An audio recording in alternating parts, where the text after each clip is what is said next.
Hi കൂട്ടുകാരെ, പുതിയൊരു വീഡിയോയിലേക്ക് എല്ലാവർക്കും സ്വാഗതം. അങ്ങനെ ബാലമാമയെ വീട്ടിൽ കൊണ്ടുപോയി വിടാണ് കേട്ടോ. എന്നിട്ട് ആകാശ് പറയുന്നുണ്ട്, അച്ഛാ ഞാൻ അച്ഛനെ വിളിക്കാൻ വരാം, അച്ഛൻ ഒരിക്കലും തനിയെ അങ്ങോട്ടേക്ക് വരരുത്. അല്ല മോനെ, ഞാൻ വന്നോളാം. അത് വേണ്ട അച്ഛാ, അച്ഛനെ ഞാൻ വിളിക്കാൻ വരാം, നാളെ രാവിലെ തന്നെ വരാം കേട്ടോ, അച്ഛനെ അകത്തോട്ട് കയറിക്കോളൂ എന്ന് പറഞ്ഞിട്ട് പറഞ്ഞു വിടണം കേട്ടോ. ഇതേ സമയം എങ്ങനെ നോക്കിയാലും ചാരുവിന് ഉറക്കം കിട്ടുന്നില്ല. ചാരുവിൻ്റെ മനസ്സിൽ ആകെ ടെൻഷനാണ് കേട്ടോ. എന്തോ വലിയൊരു ആപത്ത് വരാനിരിക്കുന്നത് പോലെ ഇങ്ങനെ ചാരുവിന് തോന്നുന്നുണ്ട് കേട്ടോ. എന്നാൽ ഈ സമയം ബാബുക്കുട്ടനുമായി സംസാരിക്കുന്നത് ഇപ്പുറത്ത് അരവിന്ദൻ നിന്ന് കണ്ടിരിക്കുകയാണ്. അരവിന്ദൻ എല്ലാം കണ്ട് ബാബുക്കുട്ടനെ അങ്ങ് പോയതിനു ശേഷം ഷേയെ മേഡം എന്ന് പറഞ്ഞ് വിളിക്കുകയാണ് കേട്ടോ. ഇത് കേൾക്കുന്നതിനോടുകൂടി ഷേയ ആകെ ഞെട്ടിപ്പോവാണ് കേട്ടോ. ഈശ്വര, ബാബുക്കുട്ടനുമായുള്ള ആ സംസാരം കേട്ടിരിക്കുന്നു.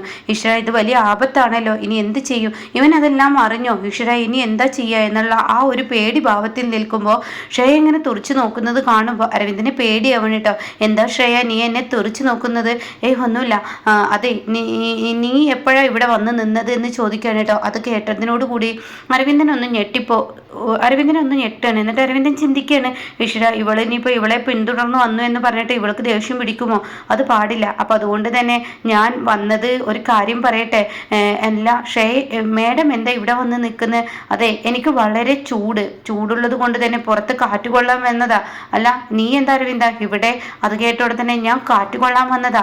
ആ തിരിച്ച് മറുപടി കേൾക്കുമ്പോൾ ഷേക്ക് അത്ര ഇഷ്ടപ്പെടില്ല കേട്ടോ. അപ്പോൾ ഷേ പറയണ, കാറ്റായാലും വെയിലായാലും മഞ്ഞായാലും ഇത് കൊള്ളാൻ നിൽക്കുന്നത് എന്നെ ഫോളോ ചെയ്ത് വരേണ്ട ആവശ്യം എന്താ എന്ന് ചോദിക്കാൻ കേട്ടോ. അപ്പോൾ തന്നെ അരവിന്ദൻ മനസ്സുകൊണ്ട് ചിന്തിക്കുന്നുണ്ട്, നീ എന്തിനാ ഇവിടെ നിൽക്കുന്നതെന്ന് മാഡത്തിനോട് ചോദിച്ചപ്പോൾ ഇവളെന്നോട് കള്ളം പറഞ്ഞിരിക്കുന്നു. ഇവൾ ആ ഫ്രണ്ടുമായി സംസാരിച്ചിട്ട് എന്നോട് അത് പറയാൻ ഇവൾക്ക് എന്തൊരു മടിയാണ് എന്ന ലെവലിൽ അരവിന്ദൻ ഇങ്ങനെ ചിന്തിക്കുമ്പോൾ, എന്താ നീ ചിന്തിക്കുന്നത്? ഈശ്വര, ഇവൻ എല്ലാം കേട്ടിട്ടുണ്ടാവുമോ? ഇവൻ്റെ അച്ഛനെ തീർക്കുന്ന സത്യങ്ങളെല്ലാം ഇവ അറിഞ്ഞോ എന്ന് പേടി ഭാവത്തിൽ ഇങ്ങനെ നിൽക്കണം കേട്ടോ.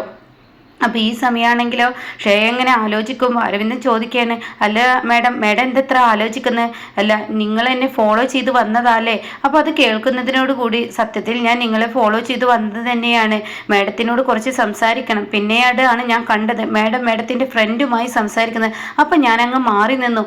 ഇതങ്ങ് കേൾക്കുന്നതിനോടുകൂടി ഷേയുടെ പിടിവിട്ടു പോവാണ്. ഷേ പറയണം, നീ എന്നെ ഫോളോ ചെയ്ത് വന്നൂല്ലേ? ഇങ്ങനെ ചീപ്പ് സ്വഭാവമുള്ളവരുമായി വിവാഹബന്ധം മുന്നോട്ട് പോകാൻ എനിക്ക് ബുദ്ധിമുട്ടാണ്. അതുകൊണ്ട് നീ ഇപ്പോൾ പറഞ്ഞോ.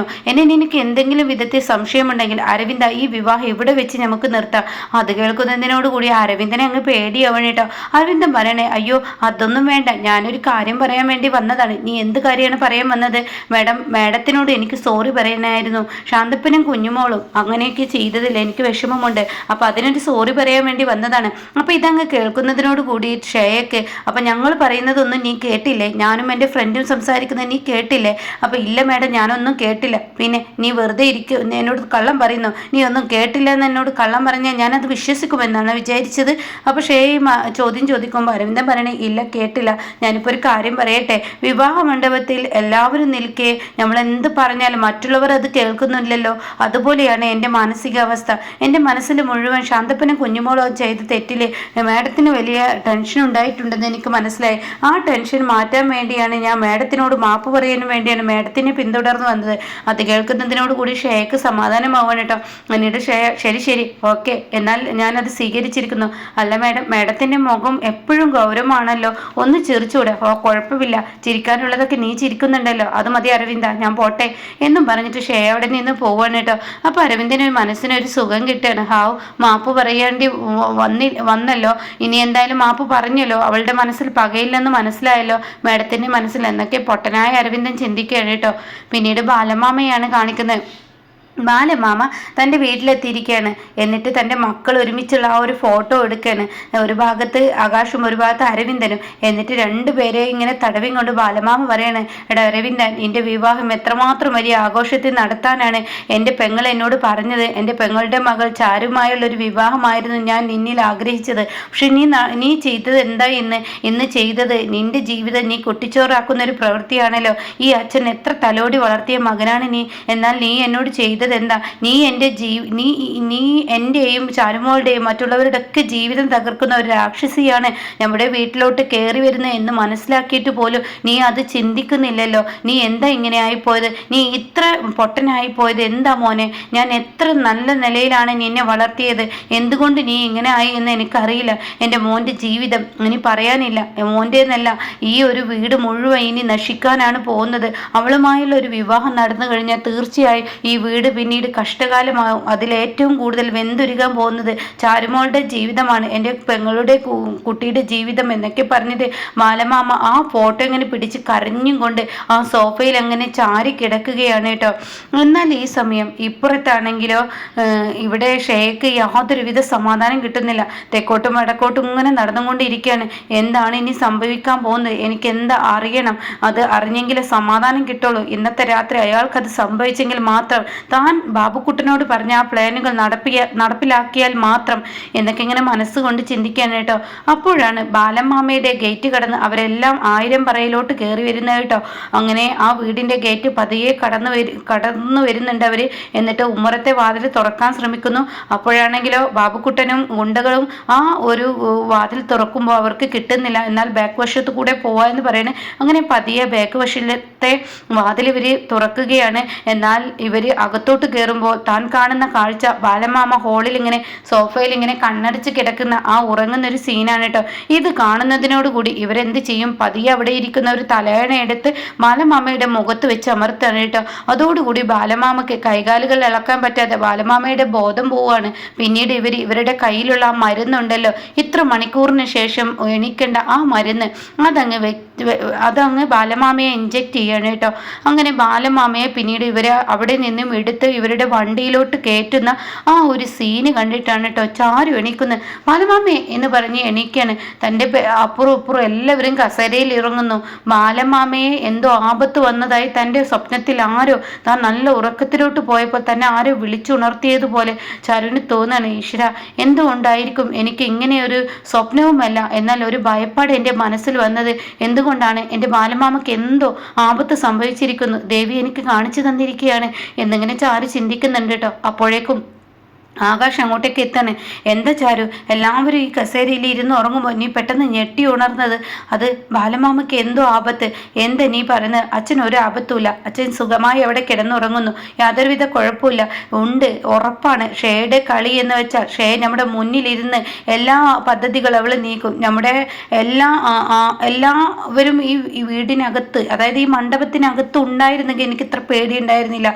ഇപ്പൊ ബാലമാമ അകന്നു പോയപ്പോൾ ബാലമാമയെ എന്തോ ഒരു ആപത്ത് ഷേയോ പ്പിക്കുമെന്ന് എനിക്ക് ഉറപ്പുണ്ട്.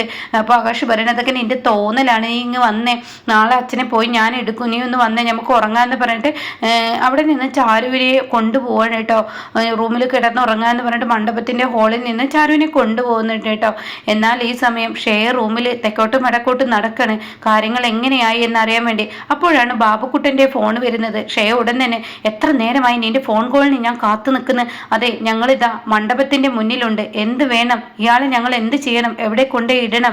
അത് കേട്ട ഉടൻ തന്നെ ഷേയ പറയണേ, നിങ്ങൾ മണ്ഡപത്തിലോട്ട് കൊണ്ടുപോവാ. മേഡം എന്താ ഈ പറയുന്നത്? ഈ ആളെ മണ്ഡപത്തിലോട്ട് കൊണ്ടുവരെ, എത്ര ജനങ്ങൾ അവിടെ ഇരിക്കുന്നുണ്ട്. അപ്പോൾ ഉടൻ തന്നെ അതൊക്കെ എനിക്കറിയാം, ആദ്യം ചാരു അവിടെ ഇരിക്കുന്നുണ്ടായിരുന്നു, അവൾ അവിടെ നിന്ന് പോയോ എന്ന് മാത്രമാണ് എനിക്കറിയേണ്ടത്.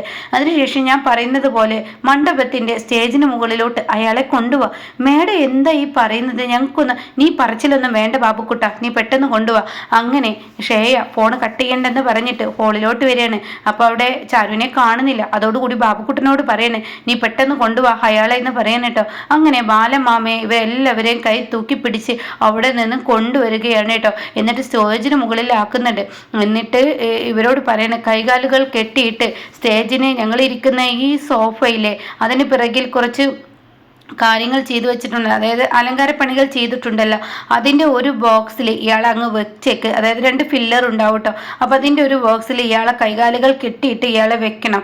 എന്നിട്ട് ഒരു ബോക്സിൻ്റെ ഒരു സൈഡിലൂടെ എപ്പോൾ നോക്കിയാലും ഇയാളെ കാണാം. മേഡം എന്തൊക്കെയാണ് ഈ പറയുന്നത്? ഒന്നും തന്നെ മനസ്സിലാവുന്നില്ല, ഞാൻ പറഞ്ഞത് ചെയ്യേ. അങ്ങനെ ആ പറഞ്ഞത് പ്രകാരം ഇവർ അവിടെ ചെയ്തു വെക്കുകയാണ് കേട്ടോ. അതിനുശേഷം ഷേയോട് പറയണം, ഞങ്ങൾ ചെയ്തിരിക്കുന്നു. ശരി, എവിടെ, ഞാൻ കാണട്ടെ എന്ന് പറഞ്ഞ് ഷേയ ആ സ്റ്റേജിന് മുകളിലോട്ട് വരുമ്പോൾ എല്ലാവരും ഉറങ്ങുകയാണ് കേട്ടോ. അങ്ങനെ ശ്രേയ പതിയെ സ്റ്റേജിനോട്ട് മുകളിലോട്ട് വരുമ്പോൾ ബാലൻ അവിടെ കിടക്കുന്നുണ്ടാവും കേട്ടോ. ബാലൻ അവിടെ ഒരു ചെയറിൽ കെട്ടിയിട്ട് ഇരുത്തിയിട്ടുണ്ടാവും. ഇത് കാണുന്നതിനോടുകൂടി എടാ ബാല, നീ നിന്റെ വീട്ടിലെ ഓരോരുത്തരെയും നിനക്കൊപ്പം നിർത്തി നിന്റെ പെങ്ങളുടെ മകളെന്ന് പറഞ്ഞ ആ ചാരുവിനെ, അതായത് എൻ്റെ ആകാശിനെ എന്നിൽ നിന്ന് അകറ്റിയപ്പോൾ നീ ചിന്തിച്ചില്ലല്ലേ ഇതുപോലെ ഗതി നിനക്ക് വരുന്ന. എന്നാൽ നിനക്ക് വരുന്ന ഗതി അത് വലുതാണ്, അത് നീ ചിന്തിച്ചോ?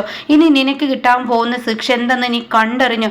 ഈ താലികെട്ടിൽ എനിക്ക് താലി എടുത്തു തരാൻ നിനക്ക് പറ്റില്ലെന്നല്ലേ, എന്നാൽ നിന്നെ കൊണ്ട് തന്നെ ഞാൻ എടുപ്പിക്കൂടാ, അതിനുള്ള കഴിവൊക്കെ എന്നിലുണ്ടടാ എന്നൊക്കെ പറയുന്നുണ്ട് കേട്ടോ. അപ്പോൾ ഇതൊക്കെ കണ്ടിട്ട് ബാബുക്കുട്ടൻ ചോദിക്കണം, എന്താ മേഡം ഈ പറയുന്നത്? മേഡം എന്താ ചെയ്യുന്നത്?